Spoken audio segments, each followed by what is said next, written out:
Okay, it's very impact if you depending on who you speak to. Of course, there's some of the collaboration platforms have benefited very much. You have the Zooms and the Skype that we're using here. Um, Google platforms and Microsoft platforms and so on. And so that's, of course, they depend on the networks, and therefore the use of data has increased significantly right across the world, even locally. So you've seen benefits there. In the industry, I mean, in terms of data centers, we've been absolutely central to helping our clients maintain their business continuity. But of course, across the world as well, the world has absolutely depended on the data center infrastructure we have that enables the interconnectivity. What's happened globally also is that the telecoms companies have had to add capacity very, very quickly, and it's been impressive at the level of elasticity in global infrastructure that we've seen over the last few weeks. Locally here in Nigeria, if you speak to the telcos, voice actually has reduced somewhat, but the demand for data has gone up significantly, and with people having, primary data and backup data and so on. However, it's not been all that for everybody. There are certain carriers, for instance, who are very corporate focused, business to business. Lots of offices are shut down. Lots of people are working from home. Some are able to switch. There's been a switch from, say, corporate to the internet service providers, because then they serve the services to a lot of the population.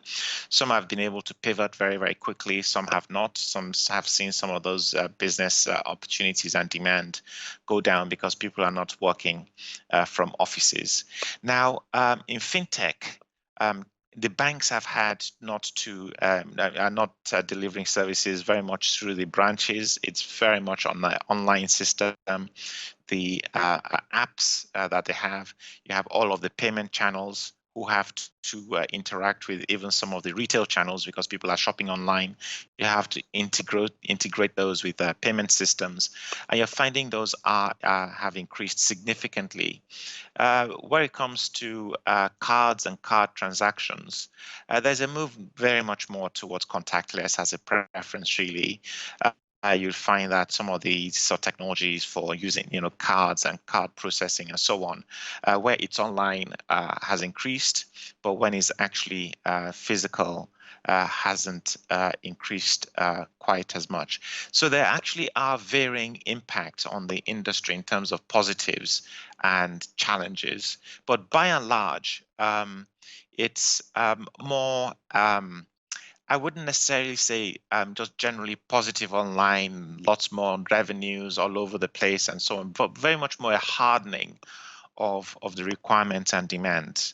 However, going forward, it's made people talk about the new normal, where we'll probably find a balance somewhere between how things used to work and the new opportunities. What you see is that generally companies, businesses, and consumers will start to continue to be used to the digital platforms they're used to, will embrace it a lot more. Businesses now realize that they need good, strong business continuity, and of course will require a very reliable hosting with data center providers. And also they'll realize that they now really need some of the reliability of having not just one carrier providing internet connectivity and so on, probably as a lot of us do now. You have your primary connectivity to the internet, you have your secondary connectivity to the internet, and maybe another hotspot somewhere to make sure you always have data connectivity. So we'll see a significant improvement in demand going post COVID. I think the demand for faster connectivity is increasing. There's a lot more video as we are doing now, and that needs more connectivity. 4G provides very good speeds for general data broadband capability. It will also spurn a quickening of the thinking behind implementing 5G in terms of timescale and likely investments. But I think 4G still has, a long way to go as well.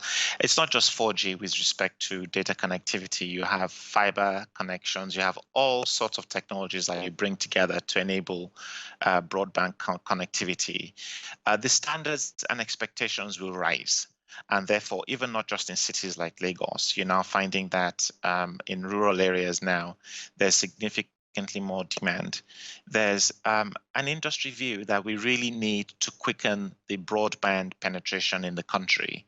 The timescale that's been set for achieving 70% over, say, 5-year timescale really has to be brought forward much quicker.